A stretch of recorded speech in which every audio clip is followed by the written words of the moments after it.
నమస్తే. Welcome to మన ప్రజా వెలుగు. నేను మీ వెంకట్. ఈరోజు మనతో పాటు జూబ్లీస్‌లో మొన్న బై ఎలక్షన్స్‌లో కంటెస్టెడ్ ఎమ్మెల్యేగా పోటీ చేశారు. అలాగే నిరుద్యోగి ఆస్మా గారు మనతో పాటు ఉన్నారు. మాట్లాడించే ప్రయత్నం చేద్దాం. ఏదైతే మీరు ఇప్పుడు నిరుద్యోగుల కవాతని ఫిబ్రవరి 4వ తారీఖున లైబ్రరీ నుండి ఇందిరా పార్క్ దాకా పెట్టారు. దీనికి పర్మిషన్ వస్తదా మీకు? పర్మిషన్ వస్తదనే అనుకుంటున్నాం. మాకైతే పోలీస్ వ్యవస్థ పైన నమ్మకం ఉంది. వాళ్ళు ఇస్తామని జెప్పిర్రు. కానీ ఖచ్చితంగా ఇస్తారనే మేము అనుకుంటున్నాము. కానీ నిరుద్యోగుల తాటికి తట్టుకొని వాళ్ళు ఇస్తారా అనేదే ఇక్కడ ఒక సందేహం. ఎందుకంటే రావాల్సిన వాళ్ళు మేము ఎక్స్‌పెక్ట్ చేసిన దానికంటే ఎక్కువ స్పందనొస్తుంది. కాబట్టి యావత్ తెలంగాణ నిరుద్యోగులందరూ కదిలే అవకాశం ఉంది ఇప్పుడు. ఎందుకంటే వేచి చూస్తున్నారు. ఏ అవకాశం వస్తదా? మా గళాన్ని ఎక్కడెక్కడ వినిపించాలా అని అందరూ వెయిట్ చేస్తున్నారు. కాబట్టి రావచ్చు చాలా మంది అని మేము అనుకుంటున్నాం. మొన్న బై ఎలక్షన్ జూబ్లీస్ బై ఎలక్షన్‌లో మీరు కంటెస్టెడ్ ఎమ్మెల్యేగా పోటీ చేశారు.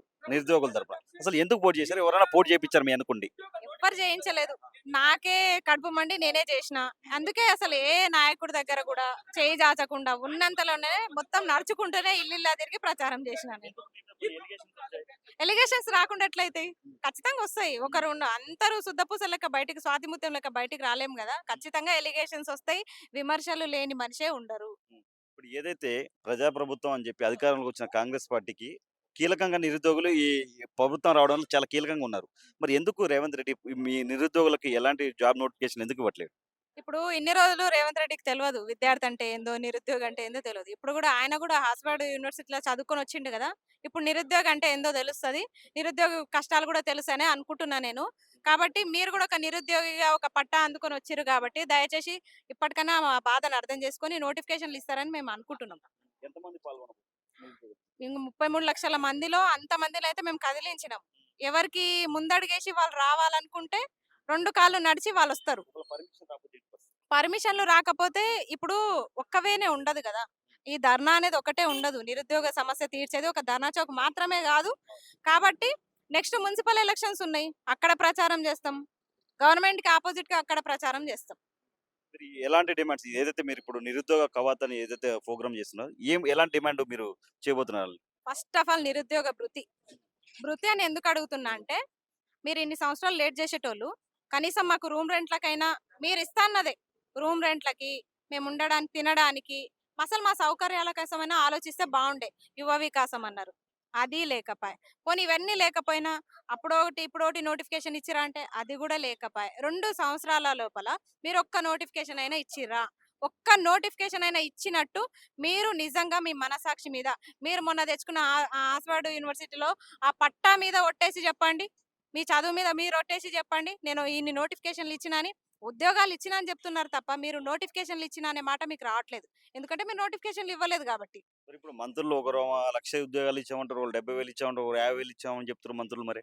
వాళ్ళు వేలం పాట పాడుతున్నారు. హ్మ్. ఇప్పుడు మొన్న సమ్మక్క సారక్క జాతరలో గూడా టెండర్‌లు వేలం పాట పాడుకున్నట్లు, ఈ ఉద్యోగాల నంబర్స్ గూడా వేలం పాట పాడుకుంటున్నారాళ్ళు.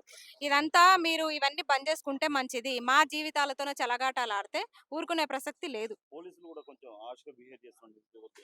పోలీసులు హార్ష్‌గా బిహేవ్ చేస్తున్నారా? లేకపోతే పైనుంచి వాళ్ళకి ఒత్తిడి ఉందా తెలవదు. కానీ ఏదన్నా ఉంది అంటే ఇంత పెద్ద లిస్ట్ పంపిస్తారాళ్ళకి. ఈళ్ళందరిని గూడా అరెస్ట్ చేయండి అని. వల్గర్ లాంగ్వేజ్ కూడా ఆ! మాట్లాడారు. నేను చెప్తున్నా గదా! అందుకే మేమెందుకైతాము లాలము. మీరు లాగులింతలు మీకు వర్తిస్తాయి. మాకు మాటిచ్చి తప్పింది మీరు. మాకు మాటిచ్చి తప్పి ఈరోజు మా మా ఉద్యోగాలు లాక్కొని మీరు ఉద్యోగాల్లో కూర్చున్నది మీరు. మీకు వర్తిస్తాయి మా నిరుద్యోగులకు ఎవ్వరికీ గూడా వర్తించవు. మేము పట్టించుకోము గూడా మాకు అవసరం గూడా లేదు. కనీసం క్షమాపణ గూడా చెప్పలేదు. ఇంత జరిగిన లాగునింతంతోనో దూషించినా కనీసము ముఖ్యమంత్రి ఒక్క మాట గూడా మాట్లాడలేదు. నిరుద్యోగులు మనం ఎట్లాగో నోటిఫికేషన్‌లు ఇయ్యము. అట్లా అని నువ్వు ఇష్టం వచ్చిన భాష మాట్లాడితే ముఖ్యమంత్రి అయ్యుండి, ఒక విద్యాశాఖ మంత్రి అయ్యుండి ఎట్లా ఊకున్నావు నువ్వు? ఎట్లా ఊకున్నావు? కనీసం స్పందించాలన్న ఆలోచన లేదా?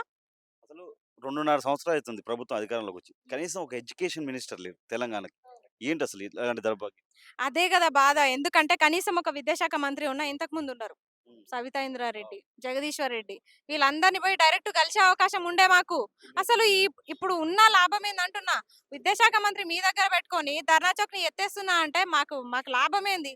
మేము ఒకవేళ పర్మిషన్ వచ్చినా ఆడ పోయి మొత్తుకొని మేము సావాలే తప్ప వేరే ఏ ఉపయోగం ఉండదు వీళ్ళ మధ్యల. కాబట్టి ఇదొక మా ఆవేదన వ్యక్తం చేసే ఒక వేదిక అనుకుంటున్నాం ధర్నా చౌక్. మీరు నిజంగా ప్రజాస్వామ్య బద్ధంగానే మీరు చేయాలి అని అనుకుంటే ప్రజా ప్రభుత్వమే అయితే ఖచ్చితంగా మాకు పర్మిషన్ ఇచ్చి చూడండి.